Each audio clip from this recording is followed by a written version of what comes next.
What's up, guys? My buddy Kurt's here. Howdy. He owns a company called EtherCycle, and you want to tell them a little bit about who you are, what you do, Sure. and then we'll get into a few things. Sure. E-commerce expert, help Shopify store owners make more money with their Shopify stores. How do we do that? We look for, the full sales funnel of selling something is way longer, way more complicated than people realize. We just look for the bottleneck, identify that, fix that, and help people make more money with their stores. Exactly. Same stuff I preach to you guys all the time. It's like you got to look at the big picture. It's not just one aspect or another. It's how all of it and everything works together to achieve constant sales and things like that. He also has a podcast, and I'll link a lot of his contact information down below. He's like a Shopify expert. He's a Shopify partner. I'm a Shopify big deal. He's kind of a big deal on Shopify. A lot of their ads is like this pretty face. In a camo blazer, yeah. That's him. So Kurt and I met, I don't know, a few years ago through a mutual friend of ours who's Jake Starr. He owns the Recycled Firefighter. If you guys haven't seen his product, he makes a really cool stuff. He does a great job. His website, his content, his marketing is really, really good. So I'll link Recycled Firefighter down below. But he makes like wallets and bags and a lot of stuff out of like recycled fire gear and fire hose and things like that. Really, really cool brand. I just got his duffel bag. Yeah? It is the best. I almost bought a backpack from him yesterday. I think he recommended you reach out to me for the podcast. Yeah. Right? And that's how we met. You were on the podcast. Yeah. And then like a year later you called up, you're like, I got some customer service issues you can help me with. Yeah. I mean, listen, to find a guy like this, a Shopify expert, we use Kurt for customer service issues. So like when we start getting bogged down with customer service, that means there's questions about things that's causing people not to buy generally. So we're like, how do we solve these problems? How do we answer these questions on the website to create less friction to purchase? Well, and it's easier to ignore that stuff, but you got to figure if there's one person asking about a problem, there's 10 people who saw the same thing and just didn't bounced. ask. Right. They're like, I'm just not dealing with this. Right. Just close the tab, go back to Facebook. For sure. Exactly. So we've used Kurt in that way to eliminate things, answer questions, solve a problem on the website that was creating customer service concerns and things of that nature. So that's what we use Kurt for. Anyways, that's kind of his gig, but he's in town, he's visiting, so I wanted to kind of do a quick little Q&A interview style, real light thing here to help give you guys some more knowledge and information that hopefully will help you along the way as a lot of you are starting up, and I think this will even cross over to anybody that's already going with something that this isn't just for startups. So Kurt, my questions for you really is like, what are the top 3 things that you would tell somebody that's either starting in e-commerce or somebody that's already going, and from what you see a lot of, the top 3 things that you recommend people kind of pay attention to or do's or don'ts or whatever? Sure. So number 1, people get really excited about selling stuff, right? Okay, yeah, you got to sell stuff. But when I see people that I know they're just not going to go anywhere quick is when they're just selling a whole bunch of random stuff. Or it looks like a general store, a marketplace. They're trying to be the next Amazon. No, the people who are really successful start usually with like 1, maybe 2 or 3 items. Right. Because it gives them, they niche down, it gives them clarity of purpose, it gives them focus. It's like focus, focus, focus. When you're only selling 1 item, it makes it so much easier because you know who are you selling that to? You got to know your audience. And then number 2, what pain or problem are you solving for them? And then why? Yep. Why are you doing that? I see that a lot. That there's some companies that have great products and a great product line, but they're so different from each other that they have 2, 3, 4 target audiences, but they don't have the budget to market to 3 different audiences. Yeah, it just makes it harder. They seem like they're not getting any traction, and no one's buying this because they're not spending enough money marketing. Because you really have to, if you're selling in that broad of product lines, you really have to market to 3 different demographics, full campaigns to these people. The more audiences you add, the more stuff you add, the more problems you're trying to solve. You just keep making it harder and harder and diluting your message. So you want to have, it's counterintuitive because you think, I get a whole bunch of stuff for a whole bunch of people. I'm going to cast a really wide net, get all these sales, catch all these fish. No, people just look at your site and go, I don't know who this is for or what it does. That's the hard part. Right. So if you could, the hard part really is just learning to say no and having that focus. All right, so if you have that focus, then number 2 is start building that audience. From day 1, start building that email list. And everyone wants... we got a little guy here. We got kids. You got to have that... you want to build your audience, from day 1. Meaning build that list. Build an email list. Right. And people often, like early on, people are underestimating the power of email. They don't realize. It's still very, very powerful. Like a lot of people are like, oh, email's dead. It's huge. Email will work.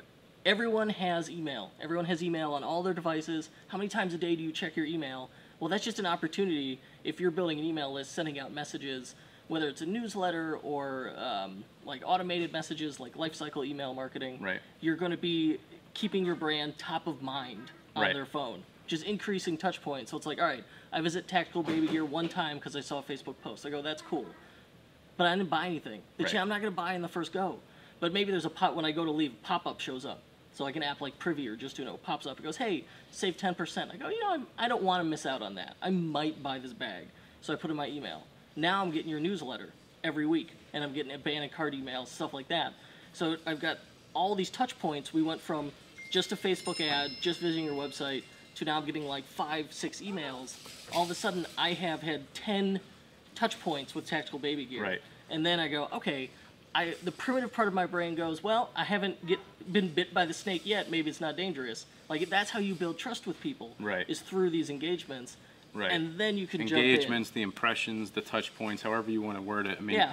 It's and I tell you guys all the time, it takes 7 to 15 or even 20 impressions of your brand with whether it's a Facebook post or an email or something that, like he said, helps build that trust and even desire for the product. If you keep showing them the value and how this product works or how it's going to improve your life, that's just they're creating desire and trust because now you're giving them some value in how something can help them or whatever. Yeah. So. Well, you want to help people ultimately, but the hard part is knowing why people are buying, and that's where it's like once you've got that email list, you've made some sales. All of a sudden, it gets easier in that you can just ask people, right? That's what people. I'll talk to clients or customers and go, oh, do you know why your customers are buying? They go, yeah, they buy. I say, how do you know? They're like, well, we just know. No, you don't. That's the best guess, right? Yep. Because then, like, we'll find, we'll have of like a client or customer where I think people are buying for one reason, the client thinks people are buying for one reason. Then we'll send out a survey. Right. Ask the customers. Ask the people who gave you the money. They will tell you a lot of stuff. Yeah. And it weeds through all the crap. It weeds through guesses. It's just hardcore, pure data from the buyer. Half the time, we all guessed wrong. Right. Like, I was wrong, the client was wrong, and the customer was buying for a reason that just happened to line up with what we were advertising. Right. Because we got lucky. Right. But if you can take your customer's own words, like how they talk about your stuff, why they think they buy, who they'd recommend it for. If you go, hey, what kind of person would you recommend this to? They'll describe themselves. Right. But you can't be like, how do you describe yourself? A lot of times you can get that information out of reviews too. Like yeah. you figuring out your customer's language. Yes. Reviews are really good for that. Knowing their language, how you talk about your product is not necessarily how they talk about your product. For sure. And that's what matters. You don't matter, they do. Right. Yeah, I mean, I've preached it to you guys plenty of times that you need to be more concerned about I am more concerned about what you guys are getting out of this on the other side of this camera than what he and I are getting out of this. Like, we know this. We're not doing this for us. We're doing this for you guys. You know what I mean? It's the same thing when you're selling a product. You're selling it for the person on the other side. So yeah, providing a value, making sure that it's helping them out. So we got focus on your product. This is who we are. This is what we sell. Build that list. Build that list. And then third is positioning and knowing customer first positioning. So like, all right, early on, we don't have anybody to talk to. We're doing it for ourselves. Maybe we're our own best customer. Like, that's how a lot of people start. But once you've got maybe, 10 people, 50 people, 100 people, now we could start doing those surveys and asking them why they're buying and put that into positioning where we're going to take how they describe themselves, how they talk about the product, and write it in a simple statement where you just go, I help target customer, so we'll say new dads, solve like pain or problem. So I help new dads ditch the girly diaper bags, right?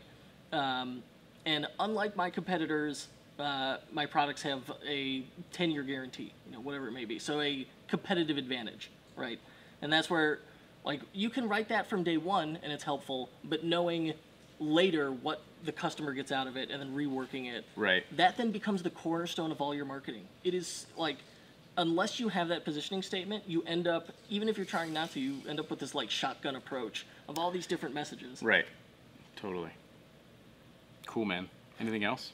Yeah, start that email list today, like from day one. That should be, you should not be worrying about themes and design and all that cool stuff and all those Right. apps. Avoid all those apps. It's so easy to install 40, 50 apps and get obsessed with it. I You just almost need email. disagree. I mean, I think you need a good theme. Like, you need to build the foundation of your website on a decent theme. Yeah. I think, right? Something that's So you wanna start like with- to me that like less is more. Keep it as simple as you can. Don't go. I think what he's saying too with like don't get too worried about all these apps is like keep it simple. Like, You don't you want. ever load up a site and then it takes forever to load because there's so many apps and there's like little widgets everywhere and Yeah, stuff popping open. pop up this, da da da. Like you want a good, simple, clean, easy to navigate theme. Less friction for the buyer is best. Simple, easy navigation. You don't want them trying to figure out how to navigate the site. You want things like that are. And I'm gonna do a whole video. I've got a few websites that people have sent me to review that I'm just gonna go through some talking points that'll help you guys out. I know You're we're gonna doing do some website teardowns? Yeah, Oh, just it's some a ton real of fun. simple stuff. I love those. I think it's fun, and it opens a lot of people's eyes when they hear the thought process of, oh, snap. Because a lot of people don't view their website as the consumer. They view it as like, I'm trying to sell something. You spend more time on your site than anybody else. So even like weird issues and stuff, you don't, like eventually you quit seeing them. Right, Whereas you other kinda people, become every numb time to they it, yeah. land on the site for the first time, they're like, well, what the heck is this? Yeah. It's a good point. But And that makes it like you don't earn trust as fast when the person's like, well, why is this website kind of broken? Right. Like, how they, I'm supposed to give them my most intimate 16 digits, my credit card? Like, that's like a guy in a parking lot popping his trunk and going, you want to buy some t-shirts? Right. Like, it's not going to work. Yeah, totally. So anyways, we're going to do some website teardowns that I think will help you guys in my thought process of website themes and things like that and navigation. And that'll be valuable. I know you were doing some of that stuff too. I think I saw. Every so often I do it. It's a ton of fun. People Yeah. get a ton of value out of it. For sure. As long Because as- it's fresh eyes. Right, and we're not like jerks about it. Like, oh, Yeah, your you make it website fun. sucks. It's like, it's constructive criticism in a nice Yeah. way that helps everybody out. So, dude, thank you. My Appreciate pleasure. it, for sure. You guys can. Well, tell them where they can find you. You can All find you right, all over head the place. to the unofficial ShopifyPodcast.com or just Google me, Kurt Elster. Sign up for my newsletter. If you send me a thoughtful question, I will send you a thoughtful answer. Let me know if you like this video. Hit the thumbs up button. Subscribe to the channel if you aren't already. And I'll see you guys in the next video.